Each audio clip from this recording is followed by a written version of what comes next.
Hey, everybody. Welcome to episode 69 of The Virtual Couch. I'm your host, Tony Overbay. I am a licensed marriage and family therapist, certified mindful habit coach, writer, speaker, husband, father of 4, ultramarathon runner, and creator of The Path Back. The Path Back is an online recovery product program. This is ridiculous. Like, that's my own program that I'm forgetting what I'm talking about. You just do so much. Exactly. I'm going with it. Okay, we're not cutting again because this is like take 17. Let it be. Right? Yeah. But creator of The Path Back, go to pathbackrecovery.com. It's an online pornography recovery program that is designed to help you or anyone that you love, you're working with, to overcome pornography addiction, compulsive sexual behavior. If you go there, you can sign up and get a free download of an ebook that is very helpful. Nice. I actually say like more about the ebook when my real spiel. No. If you weren't here, I guess I'm nervous to be in front of someone with an IMDb page. Oh, right. So I have a guest in studio today, and his name is Anthony, and I just learned Esteves. You got it. That's right. Not Esteves, which I thought it was. So that's why I'm looking at notes.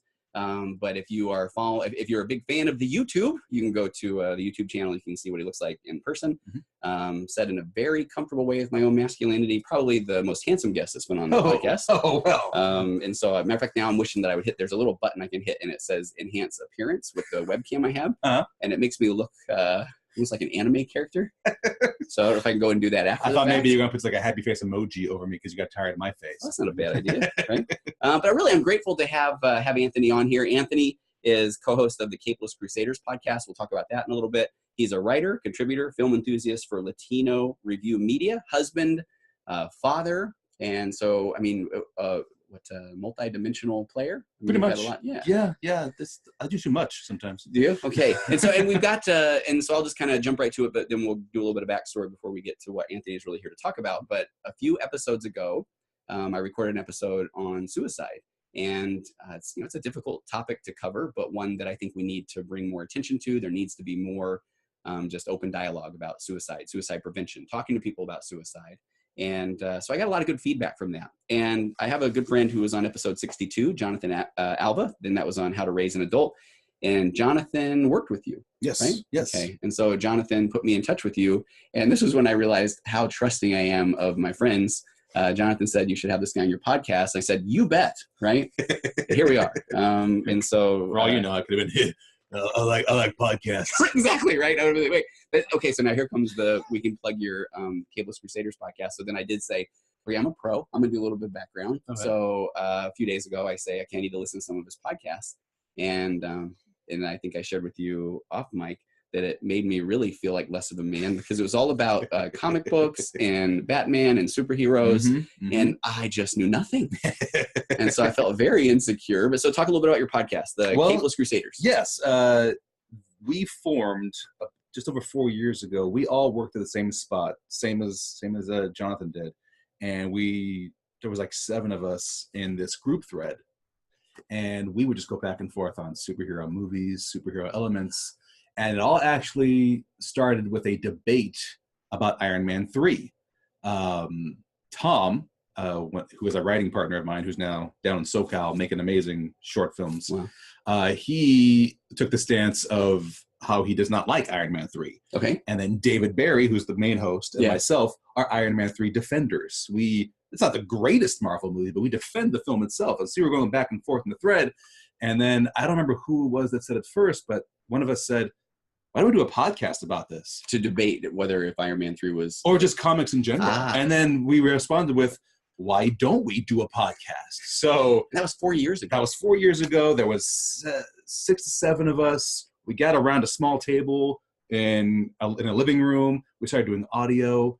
After about maybe episode... It was in the 40s. We decided to go video as well. So you can listen to us and or watch us. Okay. And then we went to Twitch, which is the YouTube for like the gaming world. Yeah. And Twitch is blowing up. We have a friend who also worked at Jonathan as well, who's part of Twitch over in the Bay Area. He's the one who told us, you guys got to do this. You guys are perfect for this. Yeah. So we're on Twitch, YouTube, and your podcast app. Yeah. But we go into everything regarding comic books, whether it's the books themselves, the characters, the movies that are inspired by them. I can't believe I just looked down and saw what's around your wrist. I am sporting both. So I couldn't decide if I was going to go Marvel, which now you have to go to YouTube and watch this. Which is Daredevil right here. Nelson Murdoch, Attorneys at Law. Those of you watching Daredevil on Netflix, that's what this is from.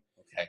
This is Wonder Woman. I couldn't decide DC or Marvel. It's Comic-Con weekend. Oh. I'm going to sport both. This is a faux pas, by the way, in the comic world. You should not be rocking both DC and Marvel. But I'm breaking the rule, so I'm going to hear about this probably tomorrow and from here on out. Okay. But I don't care. Can I kind of catch up on my vulnerabilities? Because Absolutely. they're getting so many now. Absolutely. Number one, I didn't know that there was an Iron Man 3, and I'm an Iron Man fan. Number two, DC and Marvel, every now and again, clients will say, which one do you like best? And I say, man, which one do you like best? And I'll go with that. Go with that. There you go. When you came in wearing this attorney at law shirt, I thought, okay, do I make jokes about, not dressing up today for the podcast, and not knowing that it's from the superhero world. And I think I'm caught up. Murdoch here would be the man who was Daredevil right there. Okay. That's the guy right there. Oh, I feel insecure. Don't worry, because when we decided to do this, I was the film enthusiast who knew very little about comics. Okay. I owned 3 to my name. My comic book experience was when my parents wanted to go to Barnes & Noble to drink coffee after church. Yeah. I'd go over to the comics and just skim through. Okay. And that's all I knew. Okay. Within the last 4 years, I have read so many comic books. Have you?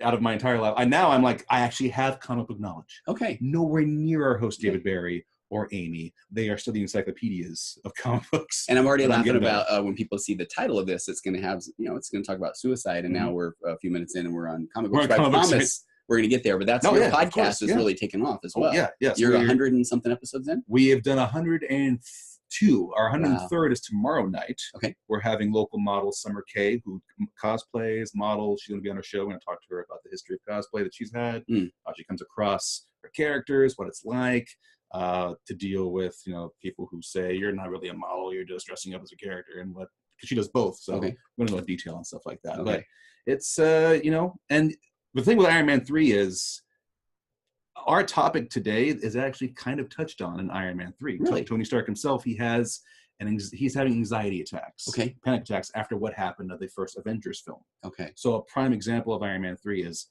he's going through that.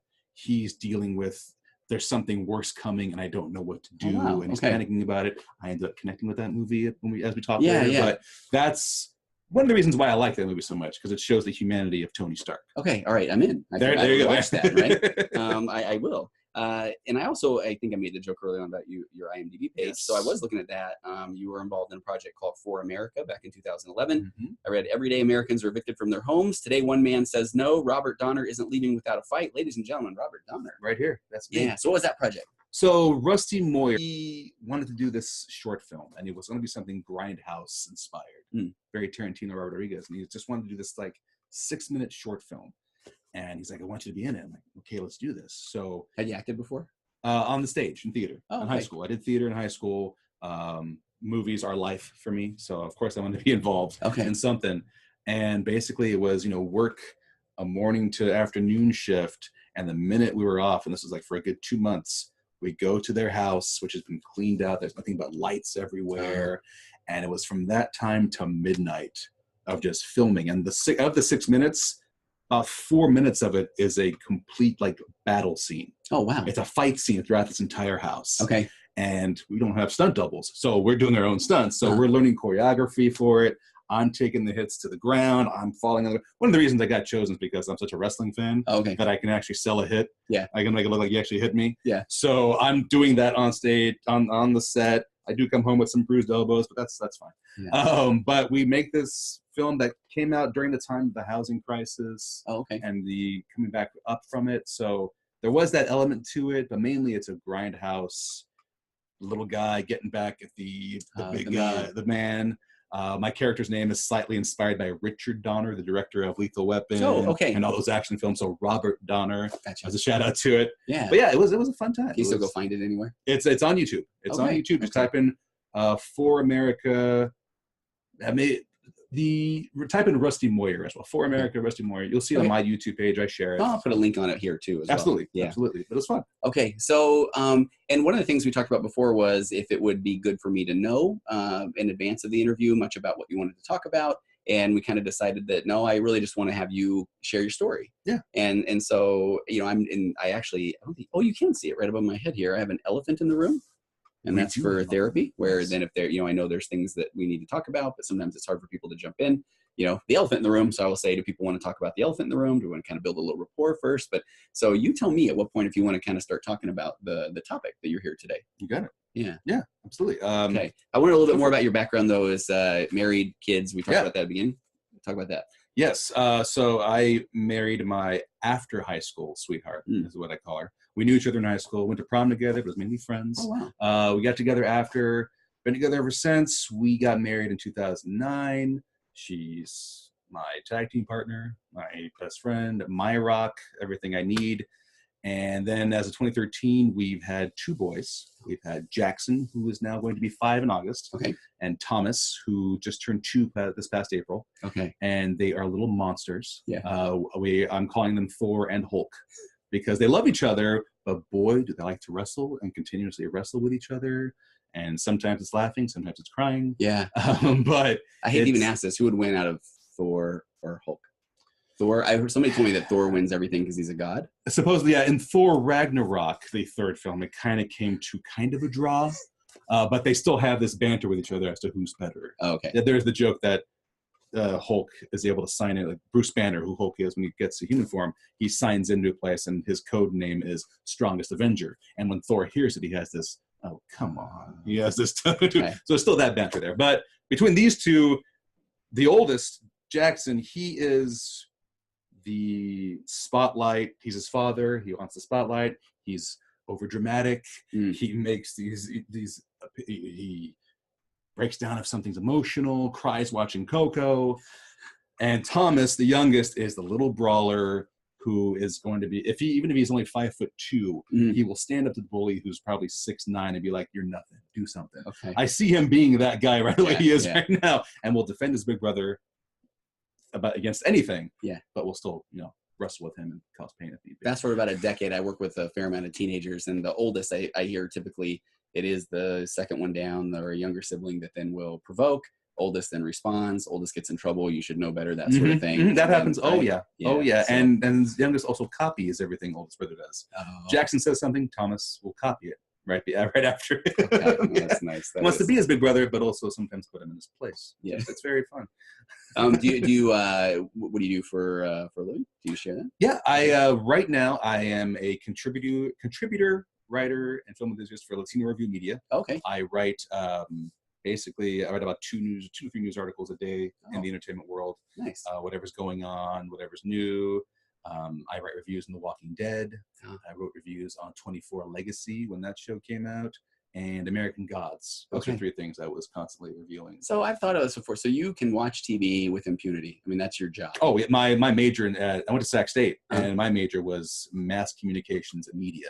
Okay. So everything media is what I pretty much studied. So, and I grew up on film anyway. So like Christopher Reeve, Superman, was where I started to learn English before I went to school. Oh wow! My parents spoke English just fine. They're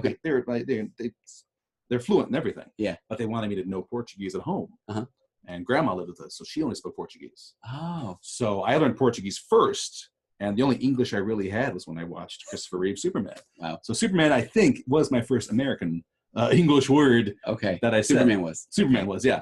So movies have been a part of me since I was young, and Jurassic Park was the movie that made me say, I want to be involved some way in that because you guys did this and it looks so real and so amazing. I want to be involved with that. Maybe we'll have to do a follow-up down the road on it. So I have to tell you, when I went away to school for the first time, I went away to Kansas State University. I was going to try to play some baseball. I grew up in Utah, and I had 4 friends killed after my senior year in a car wreck. Oh. And it was devastating. And part of that was I wanted to escape. So I go to Kansas State. And I had a best friend that was there with me, but it was a lot of unknown, that far away from home. And there was a little dollar theater in the town of Manhattan, Kansas. And so then for a full year, I would go watch that I would go see whatever was there every week. Yeah. And it was such an escape. And to this day, I feel like when I go to a movie, I mean, I don't think about anything else. And I'm typically very disappointed when the lights come up. Oh, yeah. And you have to walk outside. Oh, yeah. Right. I'm the guy who, and I got this part from my dad, but I'm the guy who's not only in the theater, I'm not just focused on the screen catching everything. When the end credits roll, I'm still sitting there. Yeah. I'm kind of paying respect to like everyone that was involved with this film. So we will stay in the end credits for a while, depending on the film. Of course, if you're watching a Marvel movie, you have to stay for the end credits because there's something at the end. Yeah. But I've always been that like, heaven is a theater, a big movie theater Uh-huh. with something on that I love. Wow. And I lose myself in film. Okay. Is that a nice way to kind of segue then about topic today? You mentioned there was some similarities with Iron Man 3. Okay. Yes. You drive. Are you ready? I'm ready. Okay. So, as a topic being mental health and suicide. Suicide has played a part in my family dating back to 94. My uncle, basically one night, my dad and I were watching Terminator 2. And this was like the first rated R movie I got to see. And my dad was always the one who was next to me, where if it was a rated R action film, he'd be explaining to me, okay, what you're seeing here is a fictional story. This is an actor playing a robot. He's got makeup on. So we both lose ourselves in the story, Okay. but at the same time telling me he's not really dead. That's an actor portraying someone who's dead. But still keeping me, I was still intrigued by it. I now understood these are actors playing characters, but that still made me love the story even more that was being portrayed. So we're watching Terminator 2, finish it, go to bed, and then my dad comes into the room and tells me, hey, we got to go see my uncle real quick because we think he's sick or something. So, okay, fine. You're again 12? Is that what the time? Did you say 94? 94. Yes, 94. I was 12. Yes. Thank you. I had to do math there quickly. And I went to sleep, and I woke up the next morning with my dad next to me, telling me my uncle had just passed away, and he took his life. Oh. And do you know what that meant at that time, or I just knew that he was gone. Okay. And I knew that it was something he did to himself. Okay. And I didn't understand why. There wasn't anything left behind saying why. So it was very confusing at that time. But I was in an emotional state, and he had a son who was my first cousin, and he stayed with us for a while my aunt got everything taken care of. So he stayed with us, and we kind of tried to introduce him to, family that my dad's side that lives in Los Angeles in Southern California area. We wanted, keep him around family and keep that going. And he'd go with us. He kind of became my brother at that time. And then we went our separate ways. He went back home. We didn't go to middle school together. He was on different tracks, went to different high schools.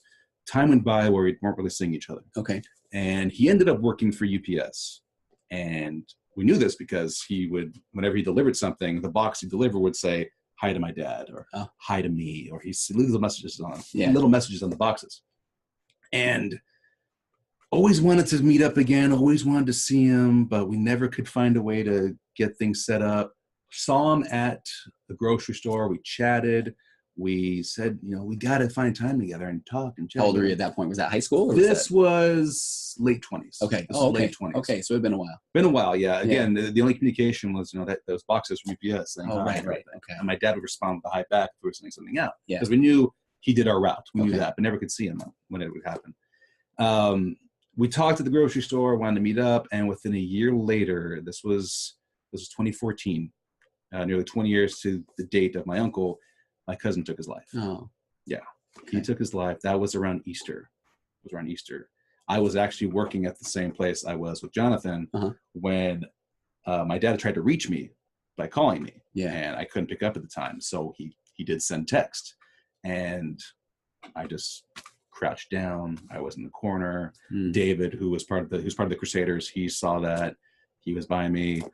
And it brought up all the old feelings from 20 years ago. And for the longest time, I had always looked at suicide. The way my mind worked then, my mind was so like, once I heard the word, like, no. I was one of those guys who's like, you're weak. Okay. You're a wimp. How could you do that? You have all this to go for, That's the way my mind worked then about it. And when he took his life, and I just sat there and thought about it, and there was this mix of angry, how could you do this, to also, what's he been feeling for these past 20 years? Okay. And why couldn't I be there to help him? Because we were close. We grew up close. My dad and his brother, they were the closest of the siblings in my dad's family. And we were growing up close. We played Little League together. And So for that feeling was always there. Like, why didn't I try harder to reach out to him? What could he have been going through? What wasn't I there for? Why didn't I push harder for that?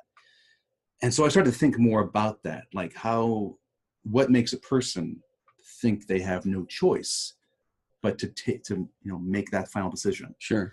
And in that meantime, we had like a family friend from high school that we've known for a long time. Her father took his life. Mm-hmm. And we got involved with the American Foundation for Suicide Prevention. They have an Out of the Darkness walk in Sacramento. Oh. And we started doing these walks. Okay. And that's when I started to like think about this more. I'm like, there's something, there's I wanted to learn more about what makes people think that's the only choice they have. Okay.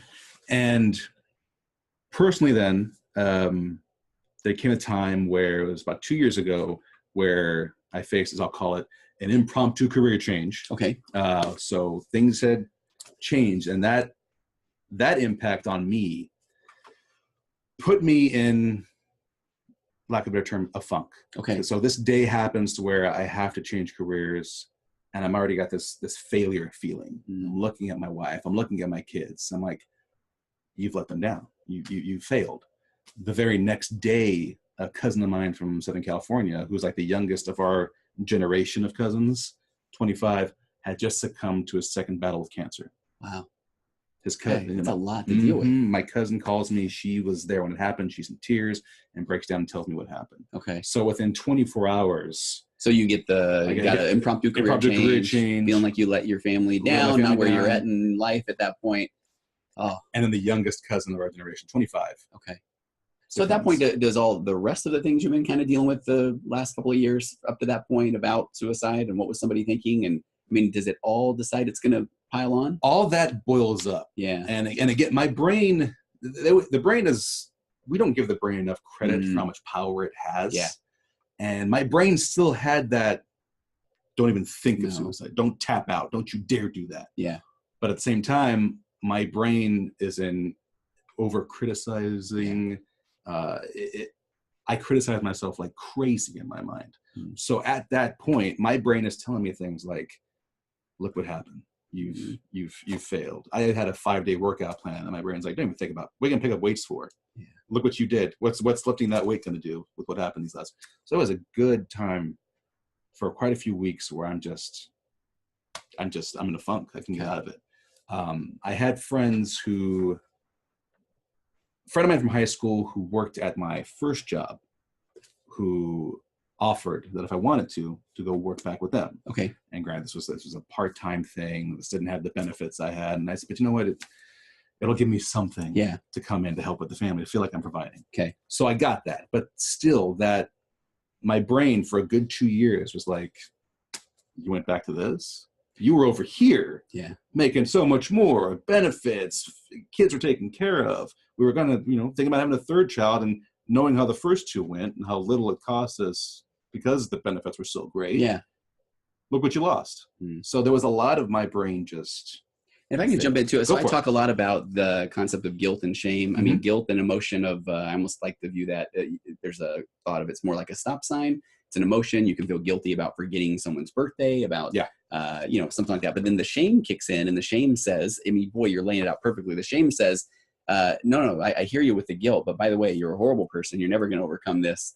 And then I feel like when that happens, and I've got a theory I like to call the emotional baseline, where your version of self-care is going to take a dive too, because what does it matter? Why am I going to spend time on that? Oh, yeah. And when your emotional baseline is low, now everything, when you're feeling good, bills to pay, decisions to make, I mean, we can do this, right? Yeah, and the lower your emotional baseline gets, then it's like, who cares? What does it matter? And you got everybody else telling you, just do this, just do this. I mean, did you get to that point where or were you even listening to other people? Were you kind of keeping it inside? I was keeping it inside. Okay. The Portuguese were like the Irish and the Italians.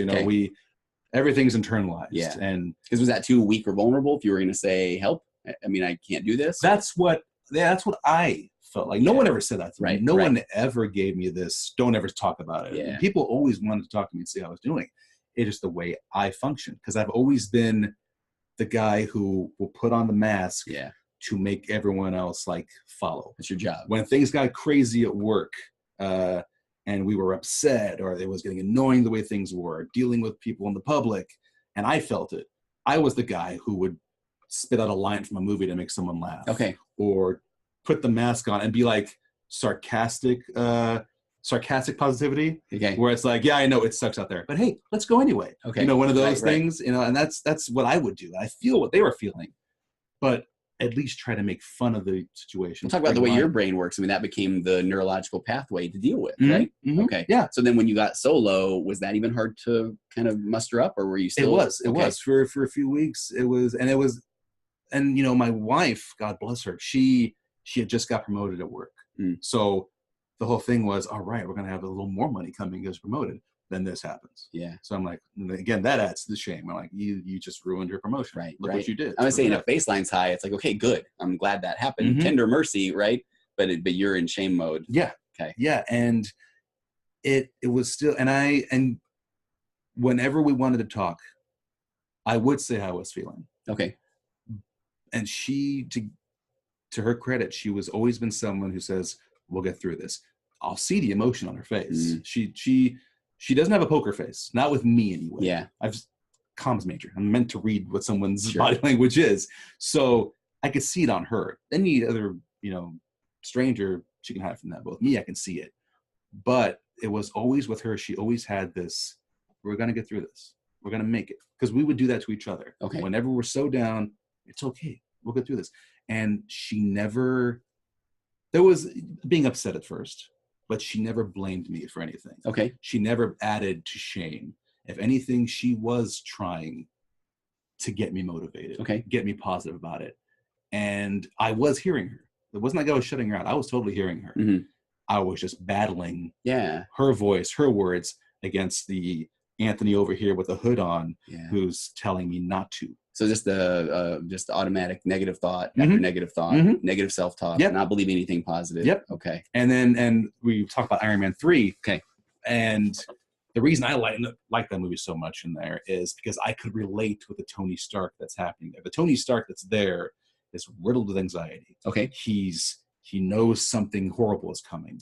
He's trying to prepare for it, but thinks he can't stop it from happening. Was he? I mean, I should watch the movie. Spoiler alert, right? Spoiler alert. I mean, is he reaching out to others? Is this the internal battle? Oh no, yeah. No, Tony is not reaching out. Gotcha. He's down in his he's down in R&D of his house. Not Batcave, but his Tony cave, if you want to say. He's making all of his suits. He's made like 40, I think it was 43 Iron Man suits out of like protection. And he says, honey, I can't sleep. And there's that moment. It's a gift too. It's Tony Stark, Robert Downey Jr. just saying, but honey, I can't sleep. And I send that gift to my wife sometimes as kind of a joke. And I can relate because there were these times where it's time to go to bed. And before I go to bed, there's that voice saying, you're going to bed. You're a loser. Way to go. And I wouldn't fall asleep right away. I'd wake up feeling, oh, where'd you go? You failed. Good job. So didn't sleep comfortably. There's that in there. So when I see Iron Man 3, I'm like, God, I feel what Tony's feeling. I don't know his paycheck, but I feel what he's feeling. So okay, and I'm not trying to like say all life is like movies, but it's funny you even bring that up. So he's got his Tony cave. He can build 43 Iron Man suits, and he's a billionaire. Yeah, but he's still, there's this thing out there that is worrying him, and he's just riddled with anxiety from the events that he's been through. And for me, that thing was what happened over there, and trying to find the victory, the comeback. Because all I was doing was watching comeback stories. Okay. I watched Cinderella Man like crazy. Yeah. I was watching Iron Man 3. I was watching about the comeback story. I'm like, I need a comeback story. Yeah. I have this part-time thing that's helping. And to the people who helped me get back over there, I thank them incredibly. They gave me a place to be. It wasn't what I wanted. It wasn't going to be something long-term, but it was enough to help me survive in order to find something more. So my best friend from high school and my old boss, I'm indebted to them for giving me that chance. It was a 2-year window that they gave me, and it helped. It helped. But I was there. When you talked about how you said you still had that, I almost feel like it's maybe the logical part of your brain was saying there's this hard line, no, there's no way that would happen. But then was emotional brain starting to kind of win the battle? I mean, were you ever contemplating, those kind of thoughts? Never got to that point. Okay. Never got to that point, because the one thing that kept reminding me, Yeah. the one thing my brain gave me was, remember what this did when your uncle did it. Remember what this did when your cousin did it. Okay. Now look at your wife and your kids. Yeah. And there's too much life that I want to see out of my family, out of professional career, out of creative things on the side. That's when my brain shuts it down automatically. Okay. Because my brain is like, I know who you are. You want to go do these things. Yeah. You can't go do these things if you ever consider that.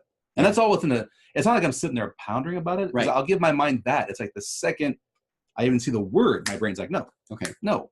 But it's evolved to a point where when I hear that someone is taking their life, I don't go on this anger tangent. Instead, I go on this empathy.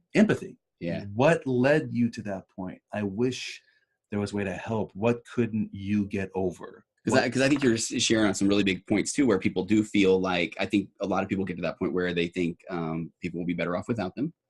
Which, I mean, and I think you do a nice job of describing how the negative self-talk just keeps in there, even though you can present well on the outside. Because that's the one I hear often. They'd be better off without me. Whether it's they'll get the insurance money, or she'll marry somebody more successful, or never. No, never. Never the case. It never clicked in. That never was. I mean. Well, and I'm even saying that's never correct, right? I mean, saying to those listening. I mean, that's when that negative self-talk can get so loud. And people could say also, growing up Catholic, the one thing that you don't do when you're Catholic is the suicide. You don't do that. You don't at all. And granted, as I've gotten older, as my faith has changed in ways where my faith has become more of a personal thing here than it is having to go somewhere. That has remained, where I could never consider taking that step, because of I want to be there for my wife. I want to be there to see my boys grow up. I want to see my family evolve. I want to see what I can achieve for all these, sleepless nights. Because now my sleepless nights are of me trying to create things, trying to write stories, and trying to put things out there. That's what's caused me to lose sleep. Not anything else now. But I want to ask you, when you talked about I think a lot of people do have that. I should have been more involved. Like when you found out that your cousin had taken his life, right? And if you kind of work through the stages of grief and loss, there's that bargaining, and I think a lot of people look at that of somebody has an illness, a chronic illness, or stage 4 cancer, and that's when I'll be a priest if you will take this away. But I think what we kind of sleep on is that bargaining is that I should have done something more. I mean, do you think that played a pretty significant role in that negative self-talk? Oh yeah, okay. Absolutely, yeah. Okay. It's the negative self-talk saying that you dropped the ball here, you dropped the ball there. Now you really dropped the ball. So that all this at once, right into that. So, and what do you? I mean, and I'm leading the witness since you have the attorney shirt on, right? But what? I mean, do you kind of have different thoughts on that now, or Yeah, I definitely think that I could have been there for my cousin every day, right? And he still probably would have done what he did. Okay. Something just didn't. Something with the way the way his father did it, and the way he went along. And I've come to terms with it probably wouldn't have mattered if I was there. My brain will still be like, maybe you could have done something. Sure. Maybe you could have actually helped. And maybe if he was still going to do it, maybe I would have at least given him moments of a little more joy than he had. Because we played off each other well. We joked around a lot and everything. I think you said something key there is, I mean, when I hear clients, especially that breaks my heart to hear them say that, because I know how many people in his life heard that he had done that and are also thinking that. So, so I think, like you say, it's when somebody then says, man, I probably could have prevented this. I never want to say, oh, you don't have all that power. I'm not, because that doesn't sound very, strength-based, right? Exactly, right. But I mean, I want to normalize that thought. And then what I think is hard is that sometimes people then will latch onto that thought, and then they'll kind of run with it. And instead of looking at that as, I'm a big fan of mindfulness. I don't know if you do much around the mindfulness or meditation, but boy, you got that thought. You got a whole bunch of others as well. But choosing, it sounds like at times was it hard to not just believe those negative ones and just ride that, negative thought train for a while. Yeah. It was I wanted to be in this funk type thing. Yeah. Where I felt I deserved to be in this funk. So do you talk about, so that I like that you brought that up. What do you think now looking back, what purpose either irrational thoughts, purpose, or what do you think that did for you, wanting to be in that funk? I got some theories. So theories. Okay. Leading the witness. I want to say to be in that, and I'm going to go back to the comic book movies. I love it. And it was friends of mine in the show who bring it up. At that, I mean, one of the movies we loved so much was The Dark Knight Rises. Okay. The third in the Dark Knight trilogy. Who is the? That's where Christian Bale's Batman. Okay, Bane, I know this one. Bane with the mask. Yeah. And in that film, you know, Bruce Wayne has been broken. And he's been put in this hole in the middle of nowhere. And people, you know, one of the things people would say to get me like motivated was, hey, you're Bruce right now in the pit. Okay. Now just find a way to like climb out of the pit. Okay. And that was a big motivation for me. Okay. People who know me know how to motivate me. Yeah. And they know that certain stories or certain films give me a fire. Okay. It's so many thoughts. I love that you, I mean, that's one of those things, to stay engaged, look for the people that know you, that support you. Because you said something, I think if somebody was saying to you, I don't know, hey, watch this motivational movie that worked for somebody else I know. And then if you watch that and it doesn't do anything for you, I mean, when people get really low, they'll even say, man, I can't even get motivated by Air Bud. You know what I mean? And so for you, I like that you're saying, okay, these guys know me. I'm going to them. No, they know I'm a Batman fanatic. That's my number one. And so there's this story here that I can use to feed off of. And it helped. It took time. Okay. It took time. But it helped me. Okay. That's how it responds to me, how I respond to it. Excuse me. And it's just, but being in that funk made me, I guess you could say, learn what not to do. Okay. And what not to ever mimic again. Okay. It gave me, I've been there. I've been the lowest of low I've ever been. Now come up from it. Okay. And everything you do, remember where you came from. Okay. Remember where I was. Yeah.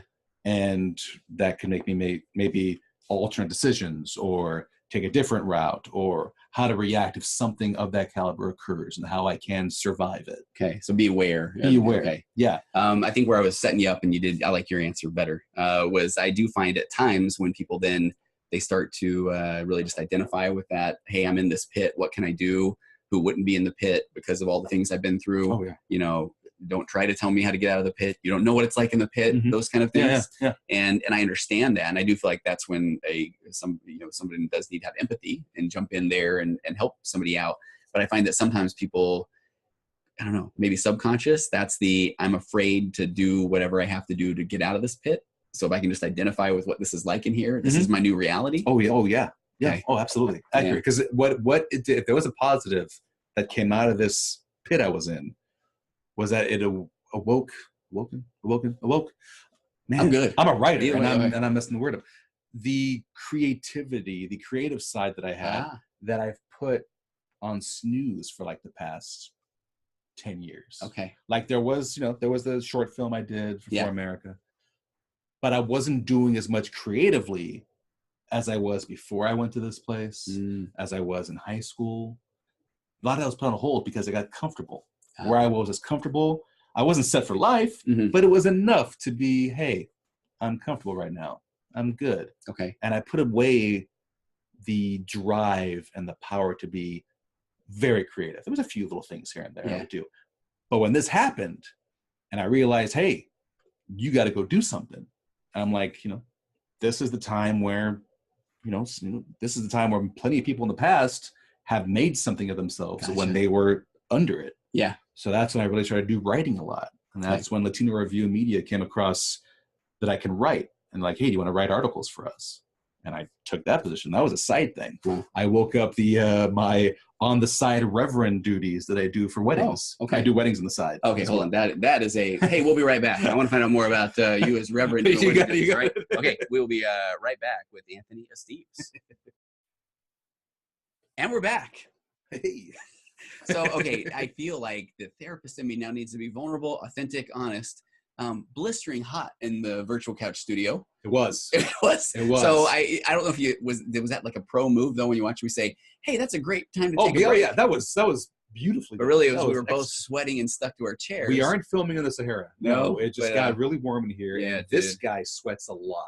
I thought I sweat a lot. I mean, in a very loving way. I refilled this with sweat. Anyway, but okay, so and I don't even know what episode I did. I will not waste your time with the story, but I have to tell you, there was a time where I told a story about there used to be a thing called a 1 hour shopper's pass at Disneyland. I'm down there on a vacation. Oh no, I'm down there on business, not vacation. I'm staying at a hotel across from Disneyland. I think I got an hour, so I run across the park. It was in the summer, and I do all these rides. And at one point, when I finally stopped, the sweat poured off of me like it was a bad, just the faucet just dripping on me. So I'm always worried that that's going to happen to me on a podcast. Oh yeah. But I took care of that. You did, so I appreciate that. I got that. That's my title. Okay, but I really do want to hear more about. So you perform weddings? Yes. So where's this come from? Yeah, this happened shortly after my wife and I got married. Friends of ours were like, "Hey, we're getting married. We want you to do it because you've got the speaker voice." And I'm like, "Oh, okay, all right." And I'm like, how do I become? And I go looking online. It was Universal Life Church. Found that, and went there, filled out the information, followed the rules saying you can't just go saying you're married. Yeah. You have to abide by state laws and all that, and marriage certificate needs to be signed. But if you prove all that, you're good. And I'm like, okay, I can do weddings now. Wow. So I did their wedding. I did a few weddings for friends, and my wife and I are like, why don't I just kind of make this a side thing? Okay. Because I get get some extra cash out of it. Wow. So at this point, when I'm trying to bring up all my creativity back up, I'm like, let's go full blown with this. Okay. I go the Squarespace route. I go the social media, Instagram, Twitter, Facebook, under this Ceremonies by Esteves. Oh. Went to Yelp on Google Plus. So now I'm getting like emails like every other week of people who want weddings in the future. And I'm like, all right, okay, here we go. Okay, there's our next episode as well. I want to hear funny wedding stories. Maybe. I'll be here. I've got 22 weddings to my credit that I can. Several that you could talk about. That Funny? Okay. Oh yeah, funny, emotional, nerdy, nerdy ones, which are. Yeah, we'll get to that. Okay. All right, so we kind of pick back up too. So obviously, suicide has touched your life. You were already trying to do some nice empathy work, and then when you had that career, what did you call it? The impromptu career change. And that time kind of took you down a pretty negative path. So now we're starting to rise. Yes. Okay. So what comes up is we have the string of celebrity deaths that occur. Oh, right. One of which really affected me first was Robin Williams. Yeah. And that's someone who, I grew up watching him. Half of the reason I acted so crazy in elementary school and hyper was because I watched Robin Williams. Yeah. And watched Hook. I actually saw reruns of Mork and Mindy. I would say that's how old you got me at first when you came in here saying that I thought we were similar of age. I could be your dad, right? But I mean, I remember when Mork and Mindy came out, I had the suspenders. I really did. Yep. There you go. Yeah, I knew the whole 9 years. I would watch the reruns on Nickelodeon. Okay. I watched his movies. So to see that happen was like, such a light that went away. And then recently with Anthony Bourdain passing away. And that's someone who my wife got me into because she was a Travel Channel viewer. I really wasn't. But when we got married, it would be on. I wouldn't change it because I found it interesting. And so when his show would be on, it was fantastic. And of course, we loved it when he was stopped by Portugal and the Azores. Of course, we'd like those episodes. Why not? Yeah. And so when that happened, it was like, man, this is an impact on us. And people would put up the National Suicide Prevention Hotline, Lifeline. They put up things, and there were these, as with social media, there's always going to be great positive things and really bad negative things. Okay. And there were people who made comments who compared sharing the National Suicide Prevention Lifeline with the thoughts and prayers quote, where people just say thoughts and prayers and that's it. They would just compare it to that. Or they'd say all these people are getting crazy about celebrities dying, but people are committing suicide every day. And to that case, I understand what they're saying when it comes to that. But I've been one of those who I have shared, whether it's someone I know, someone down the street, military, or a celebrity. Because in either case, it's still someone who's taken their life. Right. It's still someone who felt they had no way out of their pain besides this. And to say that the National Suicide Prevention Lifeline is the same as saying thoughts and prayers isn't accurate, because Sure, someone can say thoughts and prayers, but also they can be following it up with something else. Okay. Or they're doing than just that. Sharing the National Suicide Prevention Lifeline, you are literally giving a phone number out there to trained professionals who are there for this situation. There are people I know who have talked about suicide or had contemplated in the past. And when asked what would they be more comfortable with, talking with family and friends or talking with someone on the phone, Absolutely. they'd rather go to the phone. Yeah. Because it's someone they don't know. It's someone who's trained in it.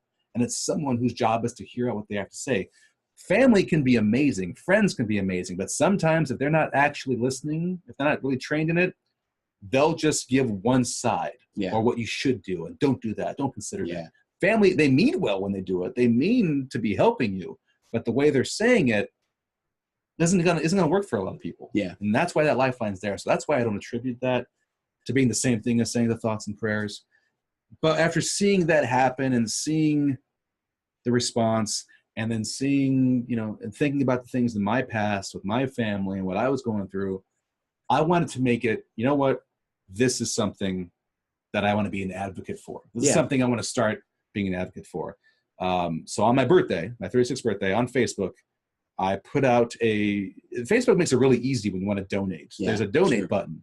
And I said, you know what, for my birthday, I did a whole video with it and everything. For my birthday, I want you to donate to the American Foundation for Suicide Prevention. They are the ones who head up that Out of the Darkness walk that happens in Sacramento and so many other cities. Okay, when is that? I mean, I'm right here in the area. I've never heard of that, and I feel bad. Yeah, in Sacramento, they typically have it in October. And okay. I think it's usually the first weekend of October. Okay. They meet up at the Capitol, and they do just this long walk from the Capitol to the bridge and back. And Out of the Darkness, is it literally at night, or is it...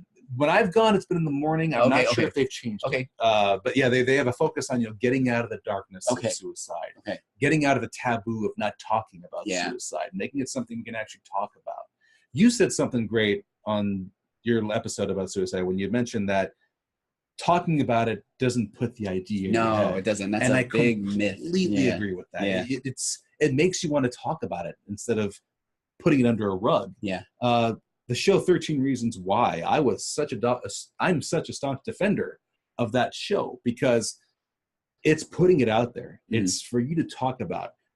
Should, teenagers to watch with their parents? Absolutely. You bet. That is something teens should watch with their parents because they'll have a way to talk about it. Also, it'll open parents' eyes up to what kids are going through today. Yeah. And I've said it, no matter how bad we think we were bullied back when we were kids growing up, you went to school, you got bullied, you still had that buffer of coming home and being away from the bullying. Mm-hmm.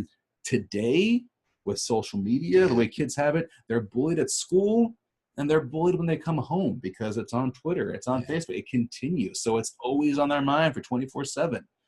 So that show would help out immensely for responsible parents and teens to watch together. And okay, now I have to jump on my soapbox if you're okay. So whenever I do anything where I'm talking about parents talking to kids, and you're dead on, we want to be able to facilitate that conversation. And I just soapbox parents, when your kids come to you and you say you can tell me anything, then if they present something like I'm being bullied or I feel sad, don't jump into fix it in judgment mode. Exactly. Don't overreact. If you do, catch that immediately and apologize. Be very present and aware.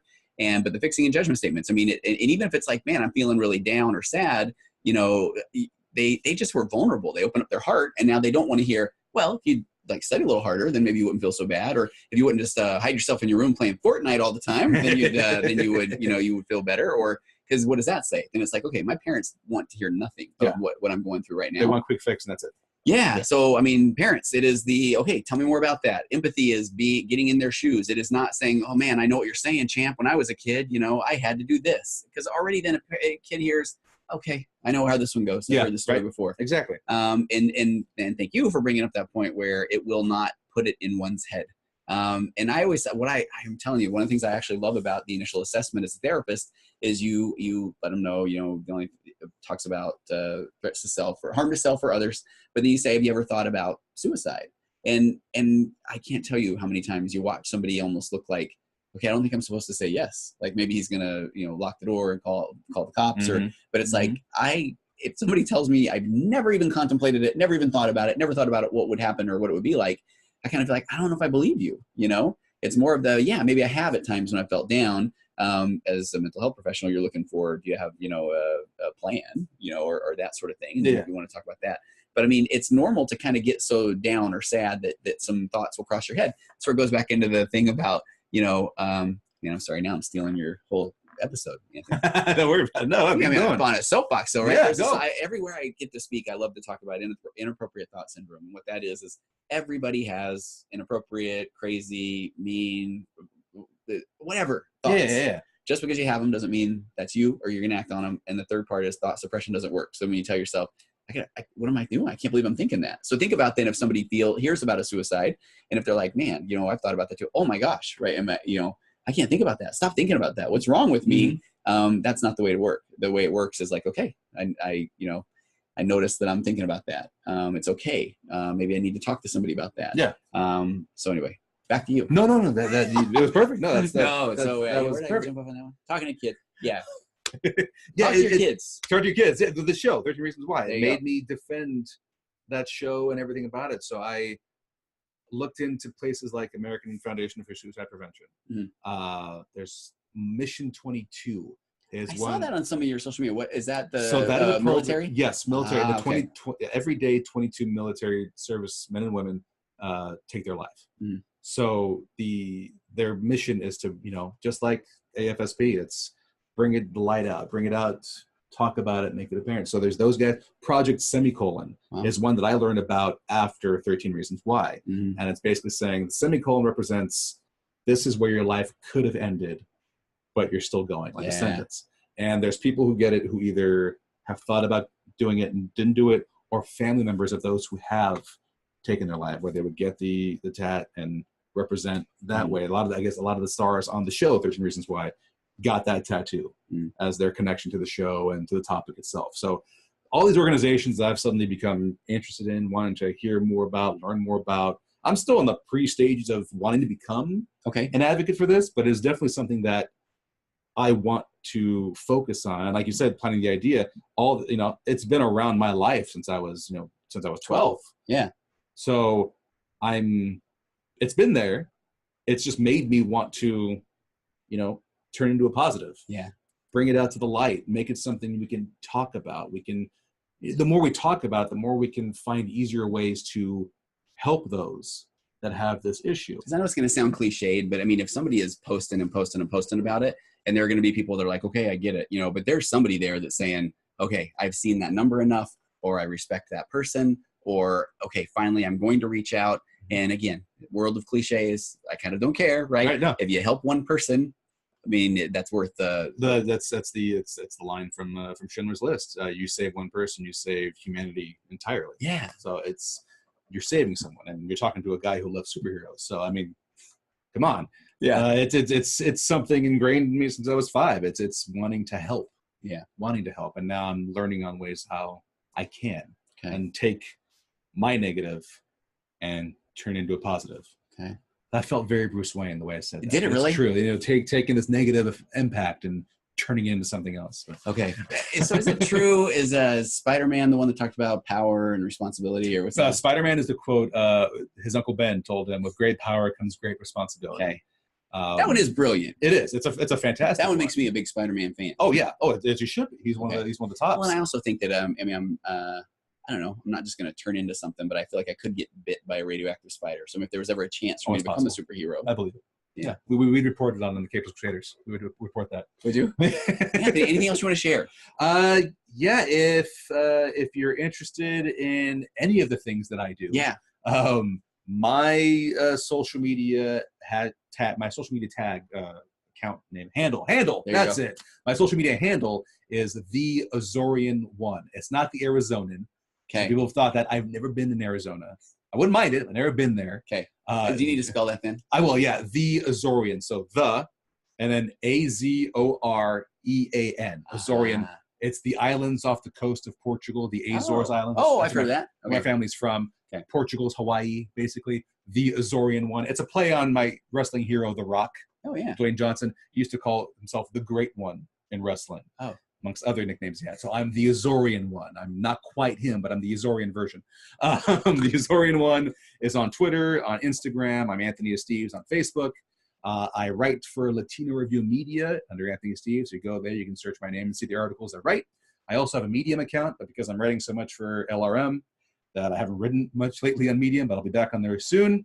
Capeless Crusaders. The Capeless Crusaders are tagged, so it kind of switches up on depending on the one you're on.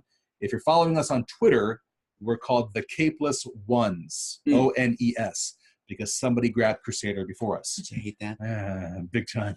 I don't think he likes us either. But on Instagram, by the way, as I say, that our Twitter handle is Couch Virtual. Couch Virtual, yes, and then your virtual couch on Instagram. You got to keep them guessing. That's what I'm doing. So Twitter, we're the Capeless Ones.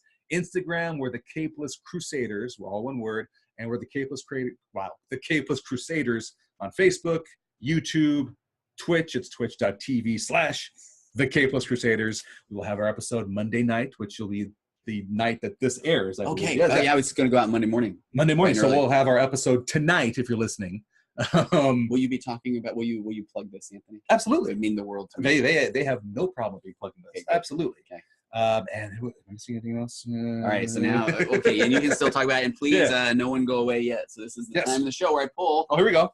Eli's Extracts, all natural organic shaving cream scented with essential oils. You, my friend, because this was such a good appearance, if it hadn't gone well, I was going to pull out the Bogota. No, actually, the Bogota is wonderful. All of my, this is my favorite, Rangoon. Nice, Rangoon. Now, this is funny. So the founder of the company, a friend of mine, and when we wouldn't hear from each other every now and again, there's some movie. This is why I'm pulling this. It was like an old World War II movie where they would say, "Come in, Rangoon." You know this at all? This sounds familiar. Okay. So then if we hadn't heard from each other in a while, we would send each other an email that would say, "Come in, Rangoon." Okay. So then so when he starts the company, the first flavor is Rangoon. So this is shave cream with essences of cucumber, fresh pear, and fresh peach. Nice. Smell that. Come on. That smells delightful. Do you want to eat it? I was going to consider it, yeah, but I don't think I should. No, true story. If you go to the Facebook page of Eli's Extracts back in the day, I put some on toast and I did eat it. And I really was, I was trying to do it to be funny, but there was a part of me inside that thought, it's really not going to be that bad. It was really bad. And I think that essential oil, well, no, there's some people that consume them. I don't think that the ones in here were meant to be consumed. I wanted to see the face change on you. Yeah, it was pretty rough. But so I did eat some on toast. So this is a gift for you. I appreciate that. I wish I hadn't shaved before this episode, but yeah, when I do again, I'm using this thing right here. Yeah, exactly. Nice. Right. So, thank you very much. Absolutely. Appreciate that. Man, I can't wait to have you on again. Absolutely. A couple of real quick random thoughts. Yes. Anthony, Tony, and we talked about Tony Stark. I don't know if there's anything significant with. Great first name, I think. Yeah. I'm just saying. Okay. He truly did make me think that we were the same age, which now I feel extremely silly about. I apologize for the I just thought that the sweat would add a glistening tone to the video. I thank you. I thank you because not only did I shine inside, but I shine on the outside. There we go. All right. Thank you so much for joining me. We're going to have links to everything that we mentioned today, and I'm grateful for your vulnerability about really about the role that you're now taking to promote the talk of suicide prevention. And I'm really, man, what you shared about where you can follow the negative self-talk and how far that can go, I think is really going to help people that might be, so, I want you to know, I think if you hear from Anthony, you don't have to even get to that point where you're contemplating suicide to then say, I need help or I need to be vulnerable or reach out. Because a lot of times there are some things going on in life that you do really just need to have a little better perspective on. Yes. Right? That, and I got to say, my tag team partner, my wife, she, bless her, she was there. She's been there for every step of the way, and she made it that much easier. Nice. So, babe, thank you. I love you. There you go. Seriously. I appreciate that. All right. As per usual, those here in the audio will now be taken away with Aurora Florence's It's Wonderful. Anthony, thank you so much. Thank you. All right. And wrap. I don't think that's what they say, but something like that, right?